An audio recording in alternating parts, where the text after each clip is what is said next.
Commander Dado, ay nag-isip kami kung paano natin matutulungan ang ating kababayan, ang ating mga pamilya. So, pinag-aralan namin kung ano ang maitutulong namin. So, dahil nga sa karanasan namin, naisipan namin mag-form ng guerrilla forces.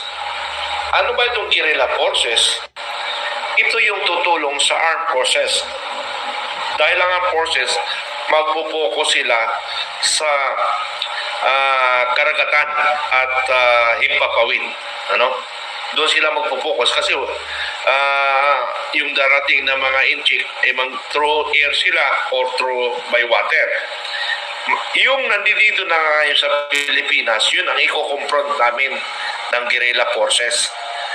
Kasi we are only 150,000, they are